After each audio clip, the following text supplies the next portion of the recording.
Why are you calling me, sir? He said, my wife screamed from the dream, hey! And I, Mama said, and she was dead. I said, your wife is dead. He said, sir, my wife is dead.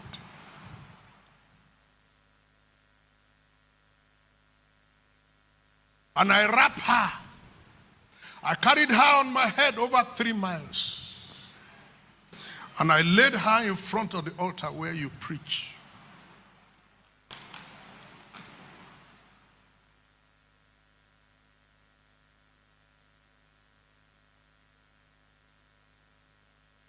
I told my wife, I said, I'm on my way to the crusade ground. My wife said, this is 2 a.m. I said, well, you didn't hear what he said.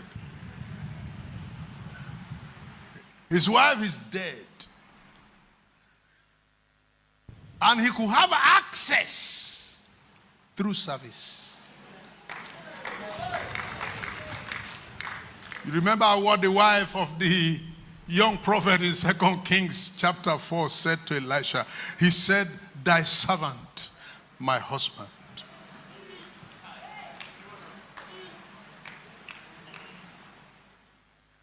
Access through service.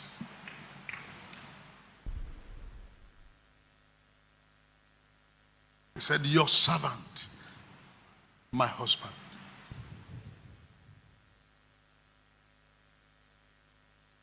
The way I could, now there cried a certain woman of the wives of the sons of the prophets of Elisha, saying, thy servant, my husband.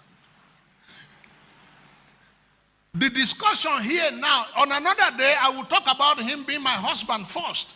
But what is at stake now is that he was your servant. He served you till he died. He never chose, he never stole offering. He obeyed. He said, your servant did fear the Lord.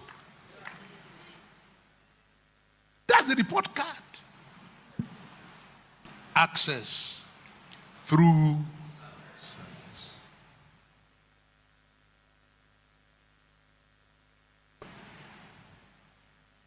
So I got there. I saw the woman was wrapped in the wrapper with which she slept. They used that wrapper to wrap her, and they put her in front of the altar. They've trekked 3 miles. I wanted to pray.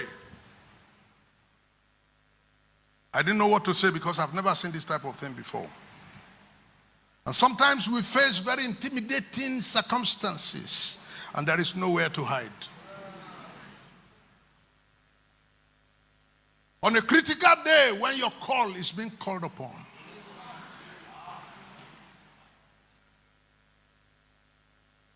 may your call answer.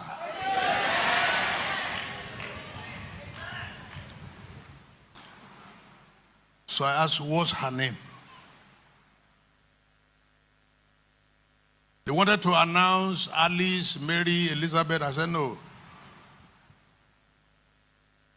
I'm seeing home hand. What's her native name? The name they call her in the village. The husband said, Omolehin. I said, okay. So I put my mouth in the ear.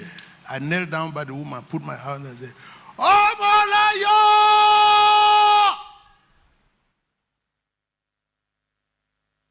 Then she turned and said, sir. I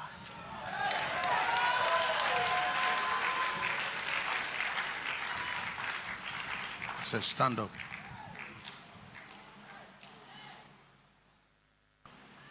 As she was getting up, the wrapper was losing. Then she used her hand to gather this, and I knew she was conscious.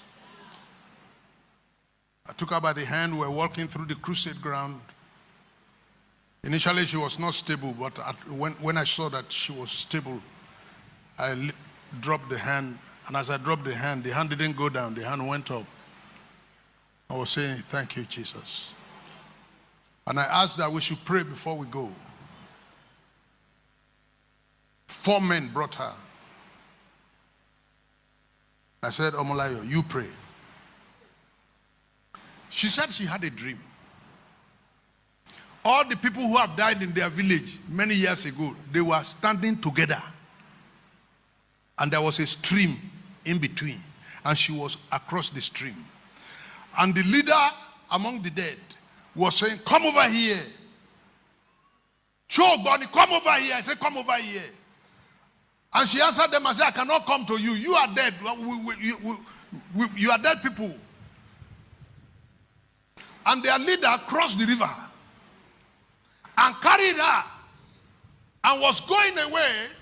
And suddenly, I appeared and I asked him, where are you carrying my member to? Put her down. The role of a shepherd and the authority of the shepherd over his sheep. Where he was to pass, I put hand like this. I said, no, put my member down. And when he refused to put my member down, two of us entered into a fight. And the fight was ongoing, till she heard me call her. And she answered.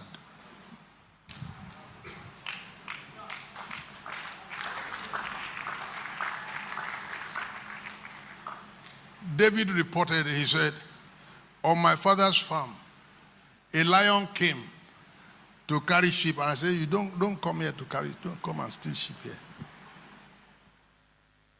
You have antelopes, you have buffaloes, you have all kinds of beasts, reindeer beasts. They're all for you in the bush there.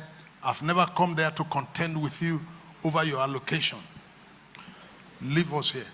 Now, he said, when the lion carried the lamb, he also hold it.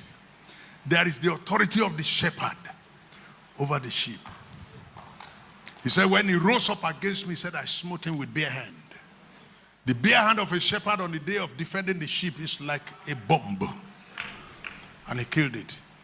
And it was as if a bear did not know the story of that farm, that you don't go there to steal sheep. And then a bear came on another day and strolled in the air and thought that this is where you come and steal sheep. He said, I stopped him. Do you know what is happening here tonight?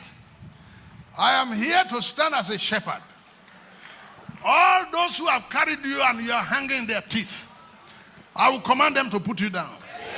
Listen, there will be a spiritual warfare in this place tonight. This place will soon turn to a battleground. You will be restored. You will be delivered. You will soon be healed.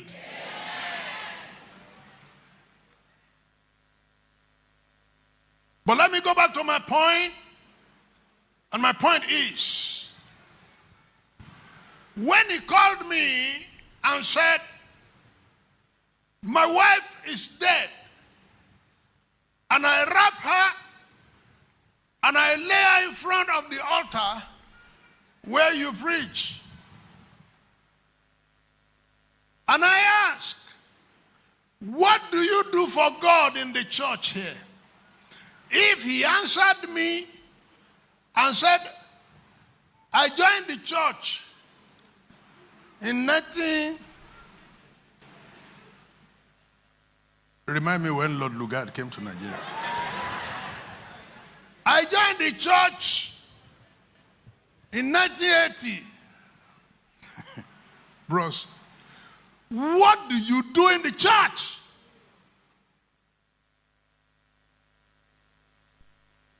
If he answered and said he used to give offering,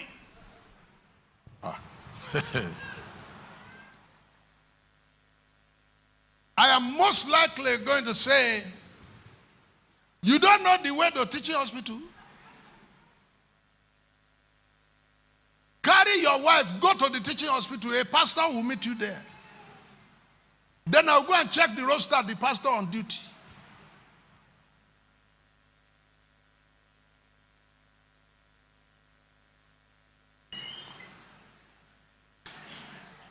But when he told me what he was doing in the church and the risk he took to defend his unit, if I refuse to go, I will not be able to sleep.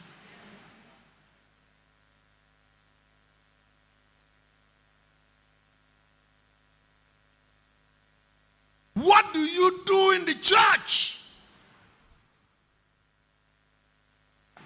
to gain access through